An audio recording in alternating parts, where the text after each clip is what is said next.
Seja bem-vindo a mais um episódio do podcast Miguel Sousa Tavares de Viva Voz. Esta semana falamos das lutas que saíram à rua, ou será que caíram na rua? A começar pelo exemplo que marca a atualidade, o protesto dos agentes da polícia. Vamos a isto, eu sou a Paula Santos.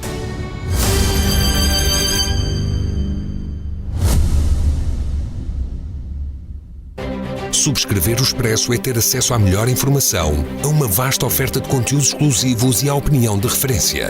Subscrever o Expresso é tornar-se membro do nosso clube, poder ser voz ativa de uma comunidade informada e beneficiar de vantagens exclusivas. Subscreva o Expresso em expresso.pt/digital. Expresso. Liberdade para pensar. Olá, Miguel. Olá, Paula. Os protestos da polícia pela falta de atribuição de um subsídio que está a ser pago e foi aprovado para os agentes da PJ têm sido notícia há largas semanas. Subiram de tom, melhor dizendo, no passado fim de semana, depois da notícia das baixas em bloco apresentadas pelos homens da PSP, chamados para garantir a segurança nos jogos de futebol. As ausências levaram mesmo ao cancelamento de alguns jogos, ameaçaram afetar outros e foram o ponto de partida para um dirigente sindical dizer que não vão ficar por aqui, podendo afetar as próximas eleições legislativas. Formas de luta ou expedientes que para si não são dignos de quem veste a farda. E é por aqui que começamos. Para o Miguel estamos confrontados com abusos. Quer explicar? Bom, eu primeiro que tudo declaro-me estupefacto com a facilidade com que toda a gente, começando pelo Presidente da República, acabando em todos os partidos, todos os comentadores, aderiu imediatamente às reivindicações da polícia. Eu não adiro imediatamente, não sou nem a favor nem contra, declaro-me necessitado de mais esclarecimentos, porque por aquilo que eu sei, não me parece evidente que a polícia e a GNR, os guardas prisionais e todas as outras forças policiais tenham razão naquilo que exigem. Esse é o ponto número 1. Ponto número 2, não tenho a menor dúvida que não tenho a mais pequena razão nas formas de luta que têm sido adotadas, nomeadamente as declarações de baixas coletivas, de indisposições súbitas coletivas, ou de uma esquadra inteira em que os carros de repente não funcionam, ou outra em que descobrem que os coletes à prova de balas estão desatualizados, já passaram do prazo, etc. Não, são formas de luta expressamente proibidas pelo Estatuto da PSP e da GNR, são obviamente batotas à lei, não são maneiras de conduzir uma luta que é sindical, embora eles não possam exatamente fazer greve, mas têm outras formas de conduzir lutas sindicais, por isso é que têm associações sindicais, e sobretudo é uma discussão a ter com um governo que não pode começar logo pelo fim, ou seja, primeiro discute-se e depois avança-se para formas de luta. Agora, começar imediatamente pela posição extrema, tirando benefício do desempenho de uma função que é essencial para a manutenção da ordem e da segurança pública, a mim parece-me absolutamente ilegítimo e insustentável. Olhemos então para as razões que estão por trás do protesto. A falta de equiparação da PSP e também da GNR, embora estamos aqui neste caso a falar especificamente da PSP, ao subsídio que está a ser pago aos agentes da PJ. Justifica-se que os agentes se sintam injustiçados de alguma maneira? Este pedido de equiparação faz sentido, na sua opinião? Paulo, deixa-me só dizer, não é só a PSP, a GNR, os guardas prisionais, a seguir os guardas florestais, os guardas marinhos, etc. Todas as polícias, como é óbvio, porque todas elas vão beneficiar ou vão ser prejudicadas por tabela. Do meu ponto de vista, não se justifica, tal como eu explico no meu texto, pelo seguinte: porque, primeiro que tudo, não é comparável nem em termos de exigências para o desempenho da função, a nível de habilitações, as funções de um inspetor da Polícia Judiciária com as funções de um agente da PSP ou de um guarda da GNR. Para ser inspetor da Polícia Judiciária é preciso ter uma licenciatura num curso superior, mais um curso específico de Polícia Judiciária, enquanto que isso não é exigível para as restantes forças de segurança. Por outro lado, os agentes da Polícia Judiciária têm apenas este subsídio de risco, que agora foi aumentado, bastante aumentado. Os agentes da PSP e os guardas da GNR também têm um subsídio de risco, mas é francamente mais pequeno, o que eles querem agora é ser equiparado aos outros, mas têm depois outros subsídios que os inspectores da PJ não têm. subsídio de turno, subsídio de plantão, têm a possibilidade de fazer serviços gratificados voluntariamente, se quiserem, mas que são bem pagos e que são feitos por fora, e por conseguinte, quer dizer, não digo que, porque não sei se no final os vencimentos de uns e de outros se equiparam. Agora, eu acho que, mesmo em termos de risco no desempenho das funções, como também a nível de exigência profissional e de habilitações, não é comparável as funções de uns com as funções de outros. E qual, na sua opinião, devia ser então, com base naquilo que está a dizer e até no facto de ter ficado estupefacto perante as reações políticas, o que é que acha que justifica que a maior parte dos partidos e até o Presidente da República venham agora a público dizer que compreendem este protesto? Porque nós estamos numa fase em que, primeiro estamos num período eleitoral em que, do ponto de vista dos partidos, qualquer pessoa que ponha o dedo no ar e reclame qualquer coisa, toda a gente diz que está de acordo. Por outro lado, porque as pessoas não se querem inteirar verdadeiramente daquilo que está em causa, e quanto ao Presidente da República, porque ele gosta de estar de bem com toda a gente e gosta de ser muito popular. Agora, há aqui uma coisa de base com a qual eu discordo, tem que ver com a função pública. Em todas as atividades da função pública nós temos o vencimento de base e depois temos uma miríade de subsídios que variam conforme cada atividade na função pública e que tornam quase inextrincável sabermos ao certo quanto é que cada um ganha em cada setor. Eu acho que isso devia acabar e devia ser claro quanto é que cada um ganha e ganhar apenas o respectivo ordenado, porque essa multiplicação de subsídios, conforme se é polícia, conforme se é professor, conforme se é diplomata, conforme se é juiz, conforme se é outra coisa qualquer, ao fim e ao cabo lança a confusão e permite que cada setor esteja permanentemente a comparar os subsídios do outro e a ver se o outro está a ser beneficiado ou não está. Ao passo que se o vencimento fosse declarado e fosse universal para todos e os subsídios a existirem fossem iguais para todos, acabava a confusão. Porque assim é muito difícil, de facto, comparar situações e comparar justiças ou injustiças relativas. Voltando ao caso específico da PSP e dos protestos da polícia, a própria direção decidiu abrir um inquérito para apurar responsabilidades. Acha que foi a reação adequada? É o que se podia fazer nesta altura? Parece-lhe que foi a melhor das respostas? Eu primeiro fico bastante admirado como é que os comandos da PSP conseguiram deixar a situação chegar a este ponto. Conseguiram deixar germinar dentro dos corpos que eles têm que comandar uma situação de indisciplina generalizada a este ponto. Quer dizer, foi preciso que a própria Ordem dos Médicos interviesse e pedisse um inquérito para saber como é que filiados seus, médicos filiados na Ordem, subitamente aparecem a passar baixas em série. Por exemplo, 13 dos 15 polícias destacados para o jogo Famalicão Sporting, foi preciso que a própria Ordem dos Médicos interviesse para que os comandos da PSP reagissem. Porque é óbvio que já deviam ter reagido antes. Não tinham que estar à espera que fosse a Ordem dos Médicos ou o Ministro da Administração Interna a pedirem inquéritos ou a anunciarem inquéritos. Os próprios comandos deviam tê-lo feito. Porque isto não é admissível. Isto, quem ler o estatuto da PSP vai ver que isto contraria frontalmente o código de conduta e os deveres que eles aceitaram, que os agentes da PSP aceitaram cumprir. Porque podem estar, como toda a gente diz, burnout, desmotivados, mal pagos, isto e aquilo. Mas tem sempre um caminho que é sair. Ninguém é obrigado a permanecer em funções públicas. Ninguém. E ninguém foi obrigado a entrar para lá. Ao entrarem, aceitaram um código de conduta, tal como você, Paula, ao aceitar ser jornalista, está submetida a um estatuto de jornalistas e a um código deontológico. E você não pode subvertê-los dizendo estou mal paga. Como estou mal paga, eu não cumpro os meus deveres deontológicos. Não pode fazer. Por maioria de razão, não pode fazer quem exerce funções públicas, quem está num serviço público, que é essencial para manter a ordem e a segurança pública, em que os cidadãos têm que confiar.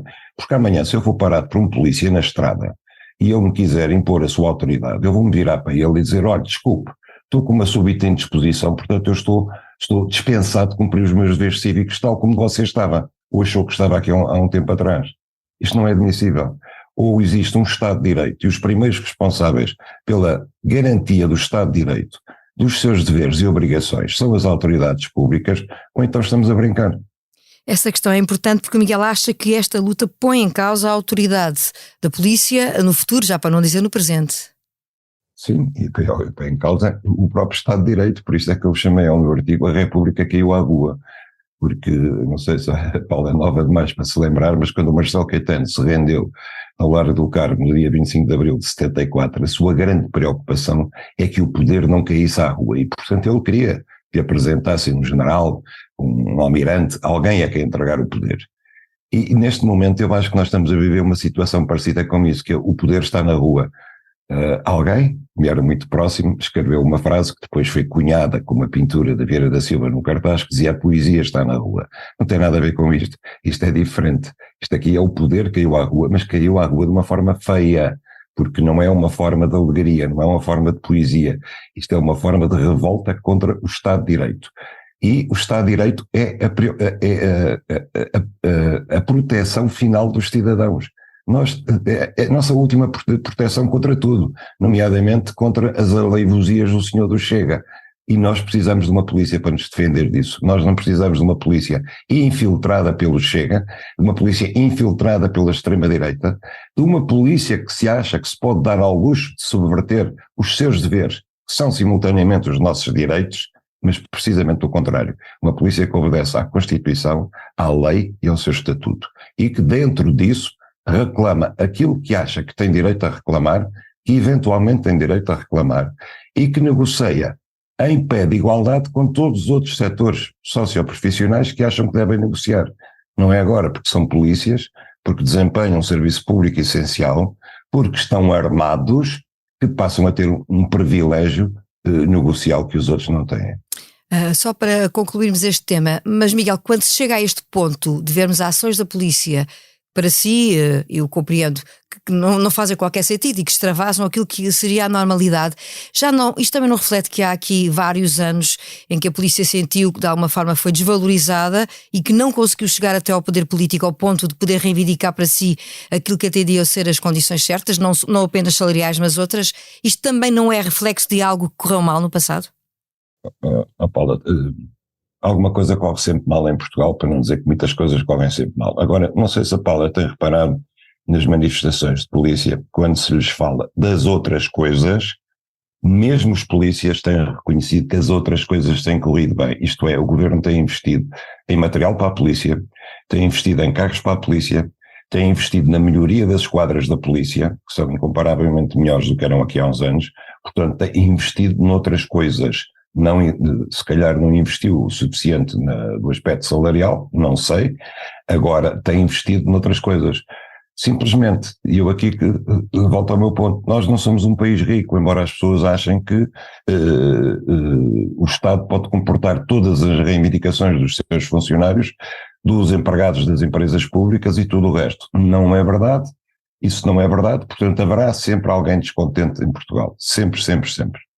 O protesto é agora dos polícias, mas também dos agricultores, já para não falar das reivindicações da classe médica, dos professores, dos oficiais de justiça e já agora das Forças Armadas. Estou a recorrer a ideias que estão no seu artigo desta semana. Que cenário é que antevê num futuro próximo? Essa ideia da República a cair à rua, a generalizar-se? O cenário que eu antevejo é aquilo que eu digo no fim.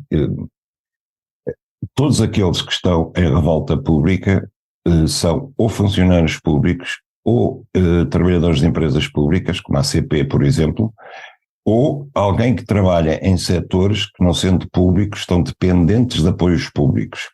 E todos eles, ou quase sempre, estão também em setores de atividade que são essenciais para o interesse coletivo, seja na educação pública, seja na saúde pública, seja nos transportes, seja na segurança pública. E, portanto, eles estão dotados de um poder reivindicativo que ultrapassa em muito todos os outros.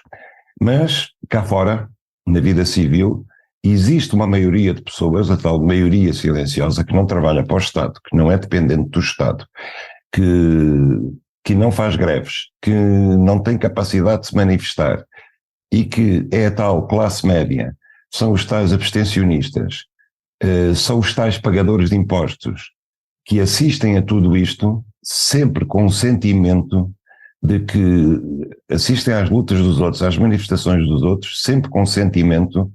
Estes reivindicam aquilo que nós também podíamos reivindicar, mas nós não temos a folga que eles têm para reivindicar, nós não temos o poder que eles têm, e o resultado das lutas deles vai sempre ser pago com os nossos impostos. Nós não temos o poder reivindicativo deles, mas vamos pagar pelo poder reivindicativo deles.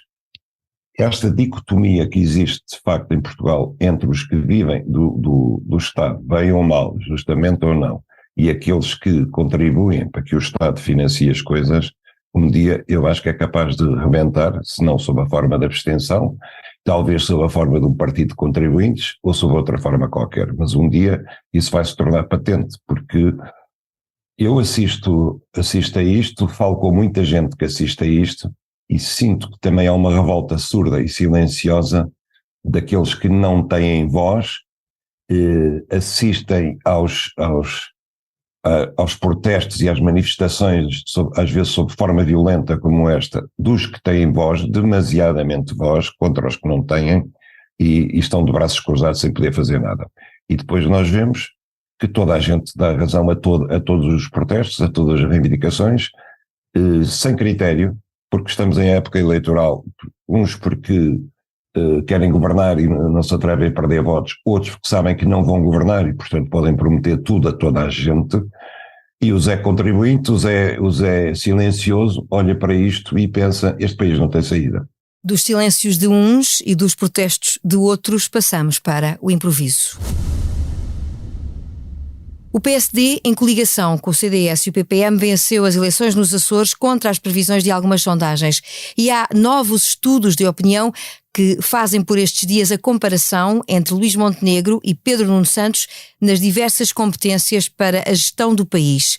De acordo com os dados da Universidade Católica, Montenegro destaca-se claramente na frente, pela positiva, em 8 itens, só abaixo em um deles e mesmo assim por pouca margem. É considerado mais competente, confiável e honesto, por exemplo. Pedro Nuno só leva a dianteira na pergunta sobre qual dos dois está mais bem preparado para exercer o cargo de Primeiro-Ministro. Podemos dizer que, a um mês das eleições, Miguel, há aqui uma espécie de nova dinâmica a favor do líder do PSD?